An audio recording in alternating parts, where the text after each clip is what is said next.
오늘 설교의 제목은 예수님께 다른 이름을 붙이려는 시도에 대항해야 한다라는 좀 긴 이름입니다. 오늘 여기 이 말씀을 읽어보면요, 사람들이 예수님한테 이름을 붙입니다.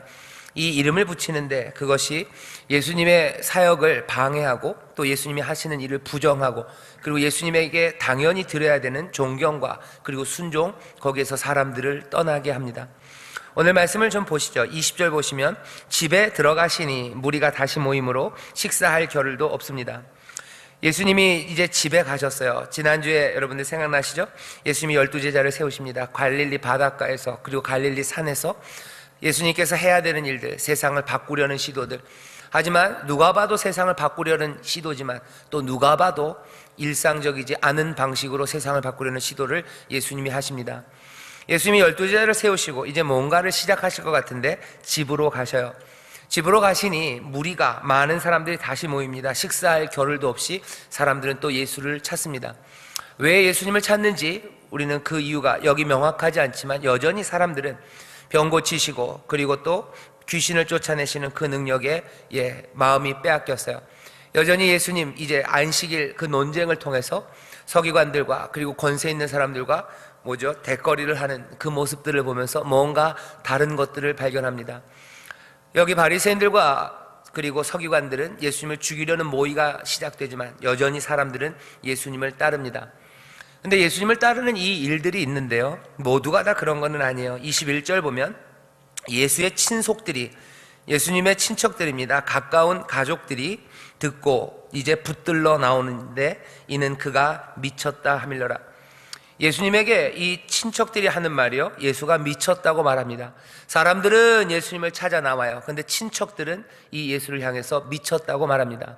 어쩌면 이 친척들은 예수님의 어린 시절을 알았기 때문일 겁니다. 무리들은 예수님이 어떤 사람인지 몰랐어요. 어떤 사람인지 몰랐는데 혜성같이 등장해서 놀라운 능력과 권세 있는 말씀을 가르치니 자기들 나름대로 상상했겠죠. 이분은 위대한 선생님에 분명해요. 뭔가 여긴 특별한 것이 있다고 사람들은, 무리들은 그렇게 생각합니다. 하지만 가족들, 친속들은 아니에요. 이 사람들은 예수님의 어릴 적 시절을 속속들이 압니다. 이들이 예수님이 이 병 고치는 일과 귀신 쫓아내는 일, 그리고 하나님의 복음을 말하는 것들을 보고서 드디어 올 게 왔구나 라고 하지 않았어요. 예수님을 향해서 미쳤다고 말합니다. 여기에 여러 가지 근거가 되죠. 우리로 하여금 추리하게 합니다. 예수님이 어릴 적서부터 무슨 대단한 철학자의 모습을 보였지는 않았던 것 같고, 대단한 선지자로 클 것 같은 그런 싹수가 예수님에게 보이지 않았었던 것 같아요.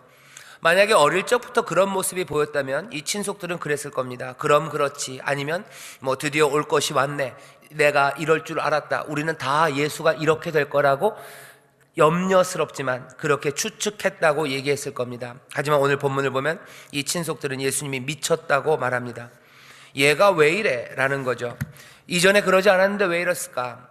여기서 우리에게 보여주시는 것은 예수님께서 이 땅에 살아가시면서 어쩌면 참 인간의 모습으로 사셨던 그 모습이 얼마나 진실되고 정말로 사람의 모습으로 살았는지를 우리가 알 수 있습니다.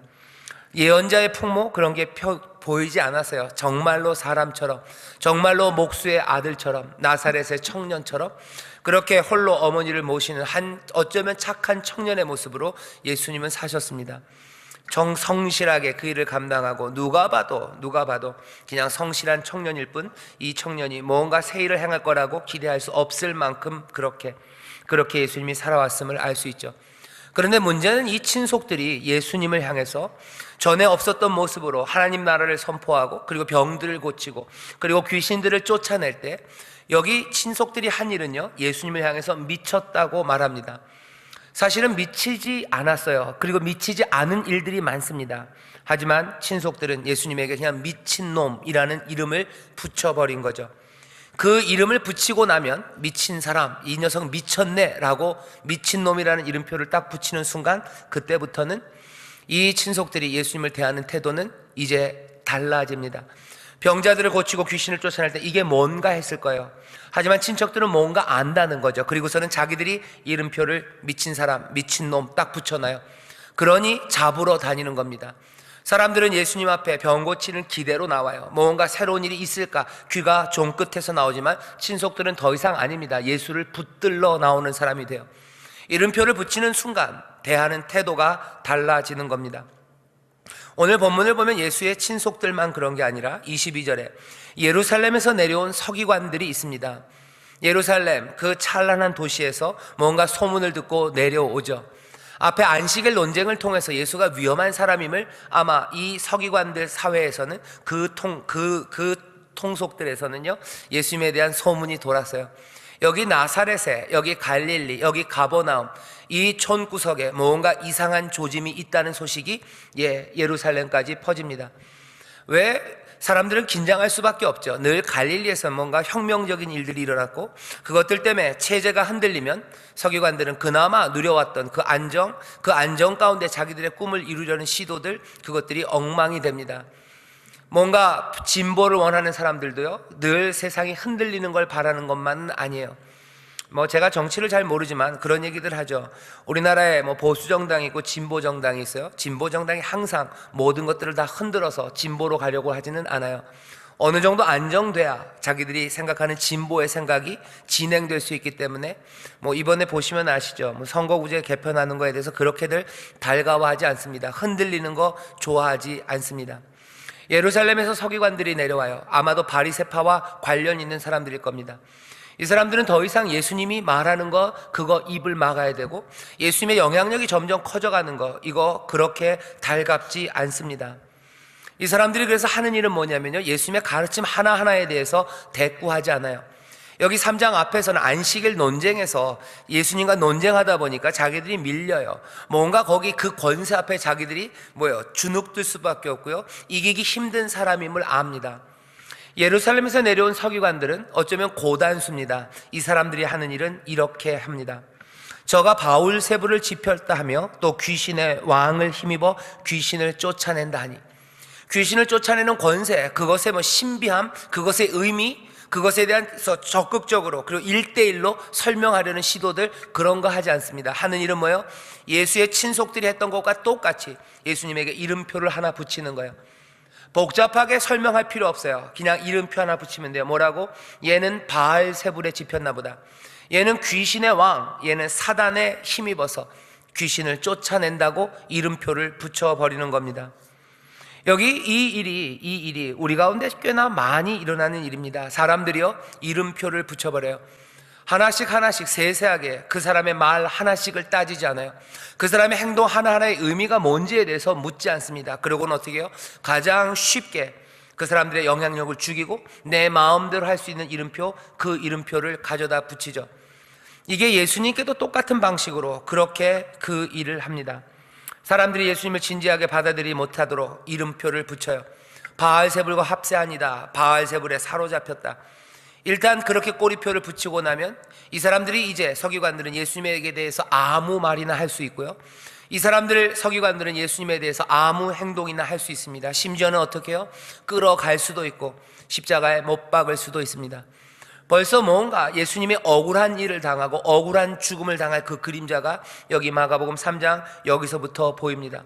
바알세불에 집힌 자, 그리고 바알세불 그 사단 귀신의 왕에게 사로잡혀서 거기에 쓰임받는 자라는 이름표를 붙이는 순간 그 사람은 우리 마음대로 처치해도 아무 상관이 없습니다. 욕해도 돼요, 무시해도 돼요, 잡아가도 됩니다. 그 사람들이 하는 말, 그 사람이 하는 말 하나하나 따질 것 없어요. 무조건 다 무시해도 되는 것은 그 이름표 때문입니다.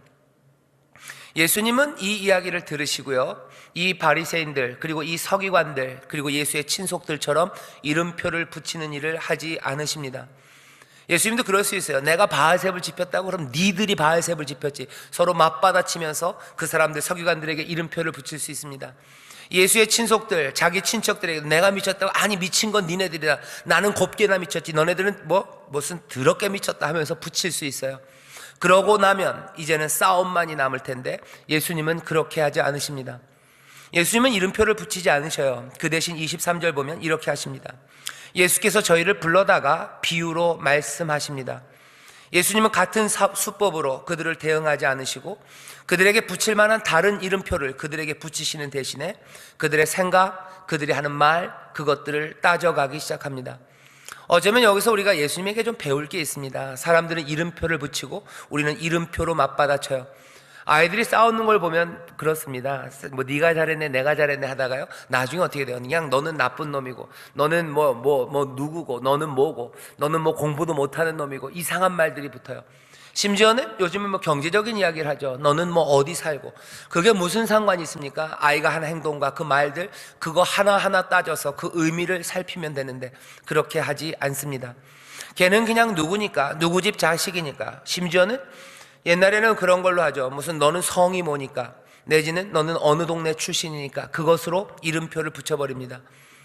저희 뭐 몇 번 말씀드렸는데, 제 대학교 때 친구가 있는데요, 그 녀석이 연애를 했어요. 근데 연애를 하고 집에다가 이제 여자친구를 소개시켜준다 갔는데 걱정이 태산이래요. 왜 그러냐 했더니 자기 집 가훈이 있어요. 뭐냐면은 죽어도 박씨랑은 안 된다가 가훈이에요.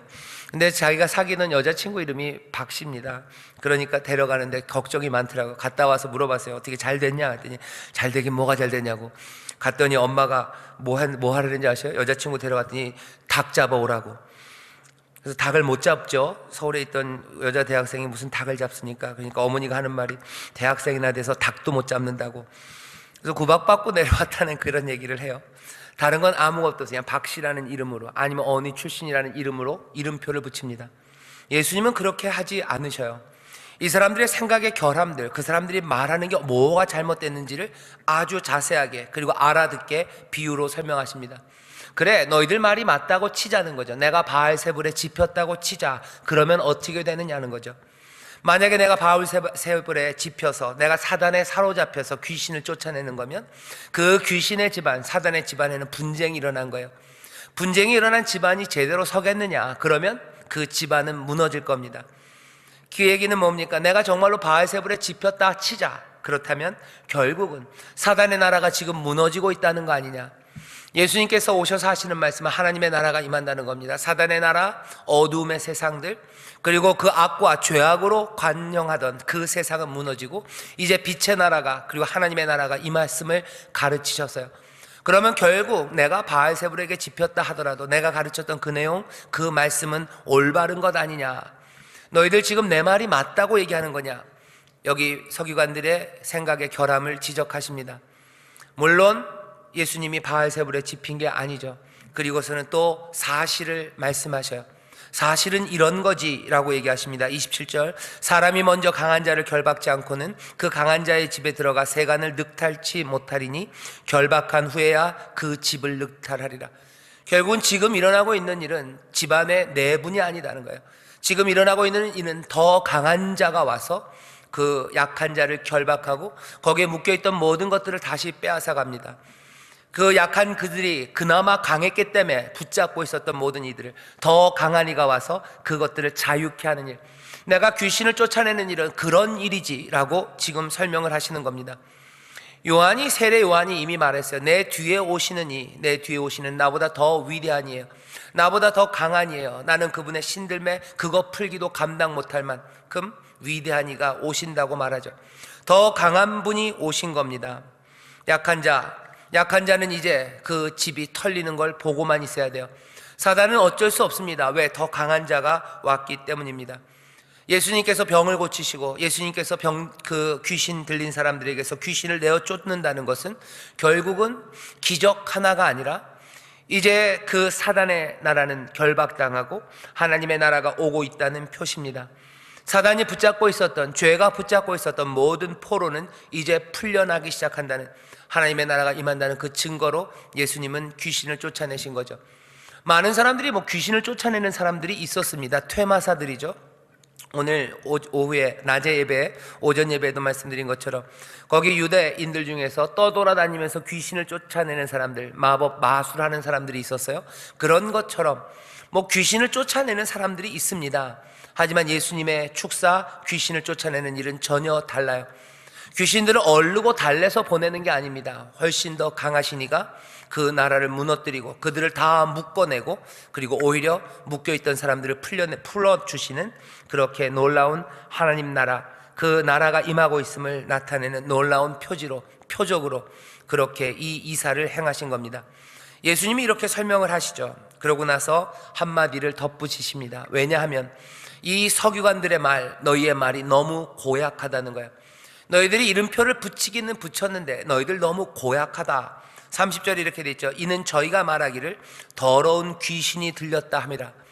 예수 그리스도 우리 이 주님이 성령으로 충만해서, 여러분 생각나시죠? 세례 받으실 때 성령이 임하셨는데 성령으로 충만한 분을 향해서 귀신이 들렸다고 말합니다. 예수님이 그게 얼마나 위험한지에 대해서 얘기하셔요. 이렇게 말씀하십니다. 내가 진실로 너희에게 이르노니 사람의 모든 죄와 무릇 회방하는 회방은 사하심을 얻되 누구든지 성령을 회방하는 자는 사하심을 영원히 얻지 못하고 영원한 죄에 처하느니라 하시니 이는 저희가 말하기를 더러운 귀신이 들렸다 함이로라.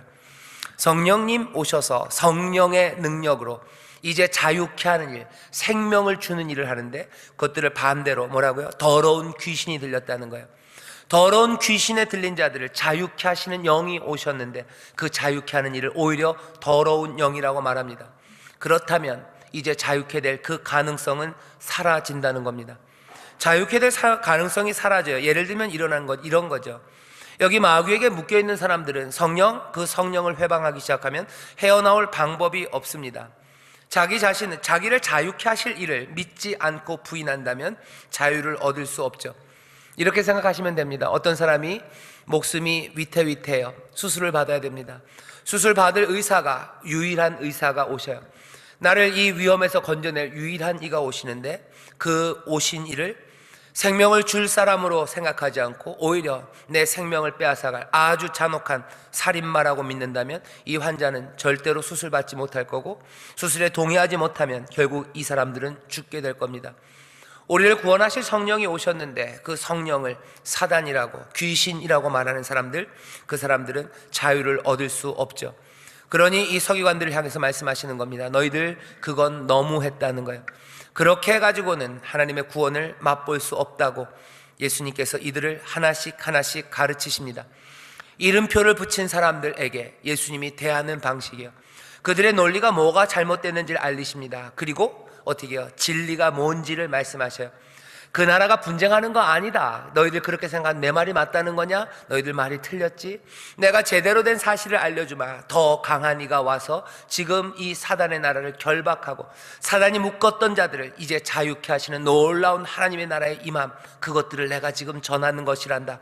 그리고 또 하나 가르침을 주셔요. 너희들 너무했다는 거예요. 너희들 성령이 하시는 일을 더러운 귀신이라고 말하는 거, 그러면 너희들 아무 가능성이 남지 않지 않느냐.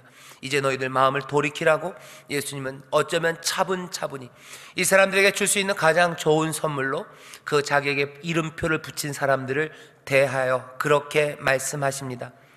오늘 이 말씀을 우리가 보면서요, 여기 있는 이 내용들도 우리가 기억하고, 예수님은 이렇게 우리에게 오셔서 강한 능력으로 우리를 모든 속박에서, 특별히 악한 영들과 사단의 결박에서 우리를 풀으시고 또 질병의 결박에서 우리를 풀으시는, 자유케 하시는 이로 하나님 나라, 그 나라를 우리에게 가져다 주실 이로 오셨구나라는 것을 다시 한번 확인하시면 돼요. 또 하나, 지금 이 말씀들을 쭉 읽으면서 사람들을 대하시는 예수님의 태도, 특별히 자기에게 이름표를 붙이는 사람에게 대하는 예수님의 태도, 거기서 우리가 배울 것이 있습니다. 예수님을 따르는 사람들이라면 적어도 남들에게 이름표 붙이는 일, 그 일에서 조금은 멀리 떨어져야 합니다. 하지만 이상하게 교회가 그 일들을 참 많이 했습니다. 제일 유명했던 일은 마녀 사냥이에요. 뭔가 체제에 잘 안 맞아요. 그리스도의 복음 아니면 성경의 가르침, 그것과는 다른 일들을 실행하는 사람들이 있습니다. 아니면 누군가 누명을 씌워서 그런 일을 한다고 고발한 사람들이에요. 교회는 그런 사람들에게 뭐라고 이름을 붙였어요? 마녀라고 이름을 붙였어요. 사실은 모르겠습니다. 그 여인들 중에서는 정말로 귀신 들린 사람들이 있을지 몰라요. 하지만 예수님께서 귀신 들린 여자를 마녀라고 부르면서 불태워 죽인 적은 없어요. 마녀고 정말로 귀신에게 사로잡혔다면 예수님께서는 그 귀신을 쫓아내 주셨죠. 하지만 교회는 꽤나 많은 마녀 사냥의 역사를 가지고 있어요. 교회가 마녀라는 이름을 붙입니다. 교회 안에서도 여전히 그 전통이라고 그럴까요? 그 습성이 교회 안에 남아 있는 것들이 조금 보입니다. 교회 안에 누군가에게 이름표를 딱 붙일 때가 있어요. 저 사람은 뭐다라는 거죠.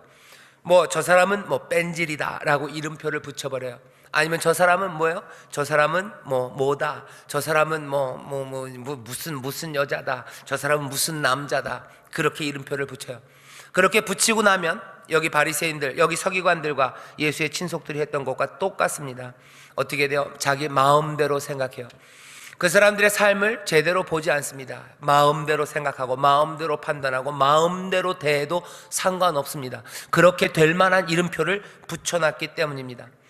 이건 교회 안에서만 그런 건 아니고요, 세상에서도 사람들은 이름표를 붙이면서 희생양을 만들어 버려요. 그냥 붙이는 이름표 중에 하나가 민족의 반역자예요. 민족의 반역자라는 이름을 붙이면 뭐 그 대대로 3대로 아래 위쪽으로 우리 마음대로 할 수 있어요. 민족의 반역자라는 이름 붙이면 됩니다. 매국노라고 이름 붙이면 돼요. 그 사람의 말에 대해서 귀 기울일 필요 없어요. 요즘은 뭐 친일파다, 뭐 친일 부역자다, 그런 이름표를 딱 붙입니다. 그러면 아무것도 따질 것도 없이 그냥 욕하고 싶은 대로 욕해도 상관없어요. 요즘은 세상에서 붙이는 이름 중에 하나가 그런 거죠. 무슨 죄송합니다만 뭐 수구 골동 뭐 이런 것들 붙여놔요. 그냥 사람들에게 수구 뭐라고 이름을 붙여요. 그리고 나서는 그 사람들이 하는 말에 대해서 다 무시해버립니다. 무조건 콧방귀 껴요. 뭐가 잘못된지 지적 안 합니다. 그냥 그 말 한마디면 돼요. 수구 뭐라고 붙이면 돼요. 사람들에게서 기독교도 마찬가지예요. 기독교에다가 이름을 붙이죠. 뭐라고요? 무슨 애독교라고 이름을 붙여요. 그래 놓고서 아무 말도 귀 기울이지 않아요. 그들이 하는 말들, 우리가 하는 말들은 몽땅 다 잘못된 말들이라고. 세상은 이름표를 붙입니다. 그렇게 이름표를 붙이는 사람들에게 우리는 어떻게 대해야 되는 거죠? 예수님이 하셨던 일들을 우리가 보면서 어쩌면 우리에게 이름표를 붙이는 사람들과 아니면 우리가 이름표를 붙이는 그 일들에 대해서 다시 한번 살펴봐야 됩니다. 뭐라고 대답해야 될까? 우리도 그 사람들에게 이름표를 붙이는 그 일들을 멈춰야 되고 예수님이 하시는 것처럼 진리가 뭔지를 따박따박 가르쳐줘야 됩니다. 뭐가 그 사람들의 생각이 어긋나고 잘못되어 있는지 말합니다. 받아들이고 안 받아들이고 그건 오늘 본문에 나와 있지 않습니다. 안타깝게도 마가복음을 쭉 읽어보면 이 많은 예루살렘에서 내려온 서기관들은 예수님의 말을 받아들이지 않습니다. 그래도 예수님은 어떻게 하셔요? 그들의 말에 대해서 대답해 주시고 진리를 말하시고 그들이 돌아올 수 있는 길에 대해서 무엇이 잘못됐는지에 대해서 어쩌면 은혜로 조금은 갑갑함으로 말씀을 합니다. 예수를 따르는 사람들, 예수님을 따르는 사람들, 예수님을 주님으로 부르는 사람들이라면 이 이름표 붙이기가 난무한 세상에서 어떻게 살아야 될지 다시 한번 생각해야 합니다. 마지막으로 오늘 이 말씀을 보시면서 우리가 예수님에게 붙이는 이름표에 대해서 생각해 봐야 됩니다. 사람들이 예수님에 대해서 이름표를 붙여요. 많은 사람들이 그렇게 합니다. 그리고 그것에 대해서 우리가 아무 말 못할 때가 많습니다. 예수님을 사람들은 뭐라고 부르나 하는 거예요. 예수님에 대해서 뭐라고 합니까? 사람들은 그래요. 좋은 선생님이시지 라고 얘기를 해요. 그럼 우리는 그냥 거기에 입 다물어 버리고요. 아니면 어떤 사람들은 그냥 그렇게 예수 믿는 사람들 중에서도 신앙을 가졌다고 그리고 그리스도인이라고 말하는 사람들 중에서도 예수님에 대해서 예수님은 좋은 선생님, 위대한 선각자, 또 우리에게 꿈을 주시는 분, 그 말, 그 이름표를 붙여놔요. 그러면 어떻게 됩니까? 그냥 그렇게 우리는 그분을 대하게 되는 겁니다. 희생양의 이름을 붙여놓고 우리 마음대로 대하는 것처럼, 미친 사람이라고 이름 붙여놓고 귀신 들렸다 말해놓고 우리 마음대로 대하던 것처럼 예수님에 대해서도 좋으신 분, 훌륭하신 분이라는 이름표를 붙이고 그렇게 대접하는 겁니다. 예수님이 역사적인 인물이라는 걸 인정해요. 그분의 위대함을 인정합니다. 하지만 붙여진 이름표는 우리가 알고 있는 그분의 이름과는 다른 이름으로 부르는 사람들이 있어요. 그건 여전히 꼬리표 달기입니다. 예수님을 무력화시키는 거예요. 아무것도 아닌 게 되어버립니다. 예수님은 더 이상 우리가 생명을 걸고 쫓아가야 되는 분이 아니고 예수님이 만들어낸 세상에 대해서 우리가 그 생각을 따라가야 될 이유도 없습니다. 예수님은 더 이상 위험한 인물이 아니에요. 예수님은 이제 아주 안전합니다. 왜? 위대한 선생이 뭐가 위험합니까? 좋으신 분이 뭐가 위험합니까? 이제 더 이상 하나님의 나라 그런 것들, 그 급진성, 그 변화들, 그 생명을 요구하는 그 치열함들, 우리의 심장 하나를 살살 갉아내고 찢은 그 부르짖음들, 그런 것들은 들리지 않습니다. 예수님께서 이 땅에 오셔서 하시는 말씀은 자기가 설명하셔. 나는 이 땅에 와서 뭘 하신답니까? 회개하라, 천국이 가까웠다고, 하나님의 나라가 임한다고, 주의 길을 예비하라고, 이제 그 길이 열린다고, 이 길을 따르라고, 하나님의 나라가 여기 임한다고, 아니 나를 통해서 하나님의 나라가 임한다고 말씀하시는데 사람들은 그 이름표로, 그 이름으로 예수님을 대하지 않습니다. 다른 이름을 붙여요. 어쩌면 이 사람들이 맞을 겁니다. 예수의 친속들과 여기 서기관들, 이 사람들 말이 맞을지도 몰라요. 예수님이 그렇게 말씀하셨을 때 그 이름표, 예수님이 우리에게 가르쳐 주신 그 이름을 그대로 인정하든지, 아니면 말도 안 되는 미치광이라고 이름 붙이는 게 오히려 맞습니다. 받아들이든지, 아니면 이건 미친 소리라고 예수님의 말씀에 대해서 전면적으로 대답해야 돼요. 예수님이 그 주장을 하시는데 거기에 대해서 예수님은 훌륭하신 분이지, 예수님은 아주 흥미로운 분이시지, 우리에게 뭔가 좋은 가르치심을 주시지 하는 것들은 예수님에 대해서 다른 이름표를, 우리 마음대로 꼬리표를 붙이는 겁니다. 둘 중 하나요. 하나님의 나라를 임하게 하는 분이든지, 아니면 위험한 미치광입니다. 예수 그리스도께서 우리에게 말씀하시는 자기 스스로의 주장, 그것들을 우리가 받아들이든지 아니면 미치광이라고 취급하든지요. 헬라인들은 어리석다고 얘기했고, 그리고 유대인들은 거치는 돌이라고 얘기했어요. 하지만 지금 우리는 예수님에게 대해서 거치는 돌도 아니고 미련하다고도 아니고 그냥 좋으신 분이라고 아주 은근하게, 아주 부드럽게 다른 이름을 붙입니다. 세상 사람들이 그 이름을 붙인다면 그건 뭐 상관할 바 아닙니다. 하지만 그리스도인들이 예수님에게 그 이름을 붙인다면 그건 너무 위험합니다. 다른 이름이에요. 다른 이름이에요. 구원받을 만한 다른 이름을 주신 일이 없습니다. 그것이 우리를 구원하지 않아요. 그것이 우리가 진리 앞에 정직한 태도도 아닙니다. 예수를 믿는 사람들, 그 길을 따르는 사람들은 그 이름을 분명히 확인해야 됩니다. 베드로가 고백하죠. 주는 그리스도셔요, 살아계신 하나님의 아들입니다. 마가복음 제일 처음에 뭐라고 되어 있습니까? 하나님의 아들 예수 그리스도, 복음의 시작입니다. 하나님의 아들이셔요. 은혜로, 사랑으로, 감당할 수 없는 놀라운 경륜 가운데 그 뜨거운 사랑으로, 한번 그 사랑을 얼핏이라도 보면 따르지 않을 수 없는 그 깊은 사랑으로 오셨고요. 그분은 우리의 주님이십니다. 우리의 모든 생명을 다해 따라갈 뿐이고 우리의 모든 삶을 건져내실 구원자예요. 그분만이 구원자, 그분만이 내 생명의 주인, 그분은 하나님의 은혜와 사랑으로 우리 가운데 오신 분이에요. 그 이름표 말고 다른 이름표는 안 됩니다. 주님이라고 이름표를 붙였으면 우리는 주로 따르기 시작하는 거예요. 구원자라고 이름 붙였으면 내 삶의 구원은 그분에게만 있습니다. 주의 이름을 부르는 사람이 구원을 얻어요. 내 삶의 구원을 위해서 다른 이름 부르지 않습니다. 내 삶의 길을 내가 다른 데서 찾지 않습니다. 왜? 나는 예수, 바로 그분께 그 이름표를 내가 인정하고 받아들였기 때문입니다. 예수님께 다른 이름표를 붙이지 마셔요. 많은 사람들이 예수님께 다른 이름표를 붙이고 아무렇지도 않으냐, 그냥 그것이 예수님의 이름이라고 말해요. 꼬리표 붙이기는 위험합니다. 왜 사람들이 꼬리표를 붙인다고요? 자기 마음대로 하고 싶어서요. 진리 앞에 서기 싫어서요. 게으른 사람들이 이름표 붙이고 꼬리표 붙이는 겁니다. 그 사람에 대해서 속속들이 알고 싶지 않아요. 그냥 내 마음대로 판단하고 내가 하는 그 모든 그 무모하고 그 무지한 일들의 정당성을 갖기 위해서 거기다가 이름표를 붙이는 거예요. 내가 그 사람 말 다 이해하지 않아도 욕할 수 있어요. 왜? 걔는 누구기 때문에 그래요. 내가 그 사람의 삶의 의미가 뭔지 살피지 않아도 돼요. 왜? 내가 이름표를 벌써 뭐라고 붙여놨기 때문입니다. 예수 그리스도, 우리 주님이라는 이 놀라운 이름, 이 이름표 말고 다른 이름표를 붙이려는 그 시도들, 거기에 대항해야 합니다. 위험하게 예수님은 미치광이라는 아주 도발적이고 위협적인, 예수님은 아무것도 아니라는 그런 도발적인 이름표에도 우리가 대항해야 되지만, 어쩌면 지금은 그 은근한 뭔가 뜨뜻미지근하고 주님께서 단 이름표 말고 다른 부드러운 이름표들, 그 이름표에 대항해야 될 시기입니다. 다시 한번 우리가 믿는 주님이 누구신지, 그 이름이 무엇인지 마가복음에서 우리에게 알려줍니다. 하나님의 아들 예수 그리스도, 복음의 시작입니다. 그 이름표를 기억하시고 그 이름을 부르시고, 그리고 그 이름에 합당하게 여러분들이 주님을 대하기 시작할 때 우리는 진리 그 가운데 걸어가며 또 그 놀라운 은혜 가운데 새 세상으로 인도하시는 주와 함께 구원을 맛보며 빛 가운데로 그 영생으로 하나님 나라를 살아가는 귀하고 복된 삶이 될 줄 믿습니다. 기도하겠습니다. 하나님 아버지, 오늘 우리가 마가복음 말씀을 읽습니다. 예수님께 다른 이름표를 붙이려는 그 모든 시도들, 아버지 하나님, 남들의 이야기가 아니라 우리들 안에도 예수님께 다른 이름을 붙이려는 시도들이 얼마나 많은지 모릅니다.